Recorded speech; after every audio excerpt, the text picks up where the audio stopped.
শিশু চেয়ারপারসন এবং member secretary হলেন জয়রামন সাহেব। এনারা 1 জুন থেকে কাজ শুরু করবেন। গভর্নমেন্টের পক্ষ থেকে চিফ সেক্রেটারি এবং হোম সেক্রেটারি তাদের সমস্ত logistic support, infrastructural support, man power এবং যে যে ডকুমেন্ট তারা চাইবেন ডিজিপি সহ পুরো সরকার সেই তথ্য তাদেরকে দ্রুততার সঙ্গে দেবে। আমি আশা করব এই কমিটি তার ফাংশনিং শুরু করার 30 দিনের মধ্যেই রেকমেন্ডেশন গুলো দিতে শুরু করবে এবং আমরা সেই ভিত্তিতে পুলিশের পক্ষ থেকে এফআইআর লজ হবে এবং বিএনএস এর অন্তর্গত যে সেকশন আছে সেটা দিয়ে আমরা অ্যাকশনও নেব এবং গভর্নমেন্টের ফান্ড এক্সচেকার থেকে যা দুর্নীতি হয়েছে রিকভারিও করার চেষ্টা করব উইদিন আওয়ার প্রেজেন্ট অ্যাক্টস, মানে বিএনএস এর অন্তর্গত।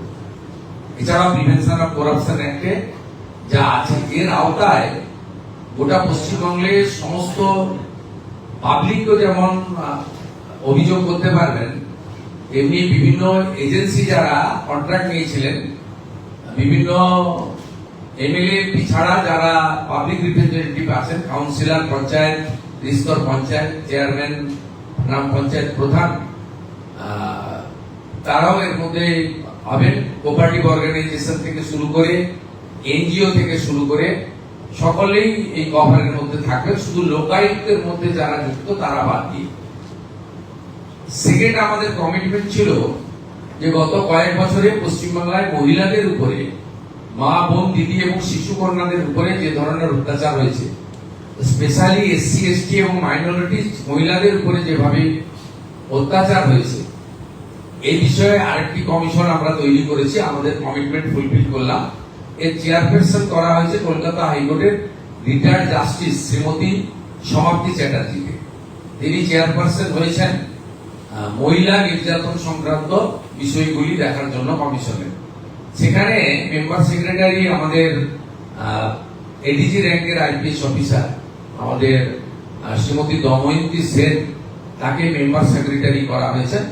মূলত মেম্বার সেক্রেটারিরা আমাদের গভর্নমেন্টের পক্ষে সমস্ত কোঅপারেশন করবেন এবং নেতৃত্ব দেবেন এবং তারা পুরো অফিস চালু করে দিলে ডেডিকেটেড পোর্টাল কমপ্লেন দেওয়ার জন্য এবং আমাদের হোয়াটসঅ্যাপ নাম্বার, মেল সবগুলো দেবেন এবং পুরনো পেন্ডিং জিডি বা এফআইআর যেগুলো পড়ে আছে সেগুলো কালেক্ট করবেন এবং NHRC, SC commission, ST commission, OBC commission, minorities commission, শিশু ও নারী অধিকার কমিশন, রাজ্য এবং কেন্দ্রের যত রেকমেন্ডেশন এখন অব্দি পড়ে রয়েছে সেগুলো ওনারা প্রাথমিকভাবে নিয়ে নেবেন এবং এই দুজন মেম্বার সেক্রেটারি চেয়ারপারসনের পারমিশন নিয়ে তারা বিভিন্ন থানা এবং জেলাতে স্পট ভিজিটও করবেন এবং স্টেটমেন্ট রেকর্ডও করবেন। সবাইকে কলকাতা আসারও দরকার হবে না এবং জনশুনানির মতো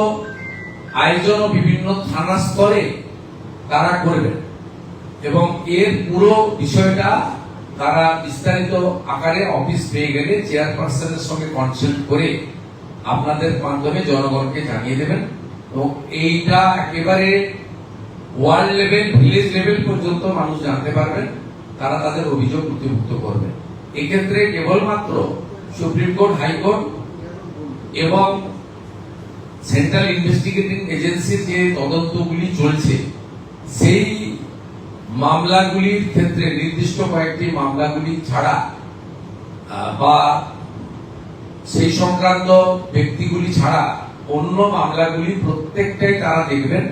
প্রয়োজন হলে ফাইনাল রিপোর্ট দিয়ে দেওয়া এফআইআর গুলোকে, চার্জশিট গুলোকে নতুন রিওপেন করা, নতুন এফআইআর নেওয়া এবং চার্জশিটে সাপ্লিমেন্টারি চার্জশিট দেওয়া এবং দৃষ্টান্তমূলক শাস্তি কনভিকশনের ব্যবস্থা করা, সেটা মাননীয় দময়ন্তী সেন মহোদয়া, member secretary of this commission, under the guidance এবং under the recommendation of the chairperson retired justice Samapti Chatterjee, তার গাইডেন্সে করবেন।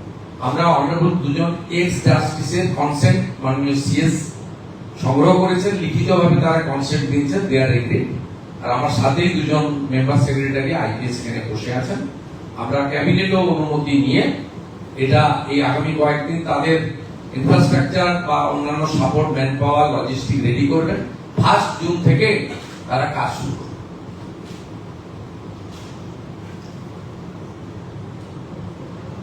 आज पश्चिम बंगाल सरकार की कैबिनेट में हमारी जो चुनाव के दौरान जो कमिटमेंट था, honourable central union home minister and cooperation minister respected Amit Shah ji ने डिक्लेयर किया था कि अगर भाजपा सरकार आएगा तो 2 का मिशन होगा, एक इंस्टीट्यूशनल करप्शन के खिलाफ और दूसरा हमारी गर्ल चाइल्ड से लेकर हमारी वोमेन के ऊपर जो अत्याचार हुआ है उसके खिलाफ। आज कैबिनेट ने मंजूरी दे दिया और 2 रिटायर्ड कलकत्ता हाईकोर्ट के जज भी कंसेंट दे दिया। एक कमीशन का चेयरमैन और जो इंस्टीट्यूशनल करप्शन है उसका चेयरमैन होगा ex justice respected Vishwajit Basu, member secretary हमारी एडीजी रैंक के आज सीनियर आईपीएस ऑफिसर काम का आदमी जयरामन साहब, और दूसरा एट्रोसिटी अगेंस्ट वोमेन उनका chairperson retired justice respected honourable समाप्ति चटर्जी, और उनका मेंबर सेक्रेटरी हमारी एडीजी रैंक का आईपीएस ऑफिसर, बंगाल में बहुत popular IPS officer Damayanti Singh.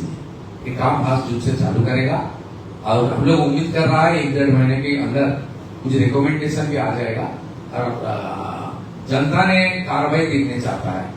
Corruption के खिलाफ जो सेंट्रल स्टेट गवर्नमेंट का बेनिफिट के ऊपर करप्शन हुआ, आमखान के रुपया के ऊपर करप्शन हुआ, मिड डे मील में करप्शन हुआ, आवास योजना के करप्शन हुआ, पीएचई में करप्शन हुआ, आपका जिला परिषद पंचायत में मनरेगा में करप्शन हुआ, सबके खिलाफ कुछ कार्रवाई हो।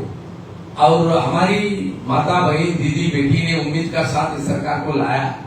ये बंगाल में जिस तरीके से संदेशखाली आरटीगर से लेकर हंसखाली मैनागुड़ी से लेकर कामदुनी पार्सलूट से लेकर कौशवा लॉ कॉलेज से लेकर दुर्गापुर आईटीसीटी तक, रामपुरहाट में एसटी गर्ल चाइल्ड के ऊपर जो अत्याचार हुआ, वॉकटू में मुस्लिम माइनॉरिटीज महिला को जिस तरीके से आग से जलाया, इस सब के खिलाफ।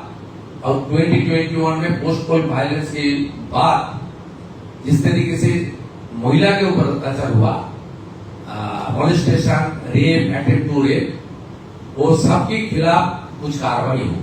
इसलिए एक कमीशन हुआ, समाप्ति चटर्जी चेयरपर्सन रिस्पेक्टेड और दमयंती सिंह जी मेंबर सेक्रेटरी।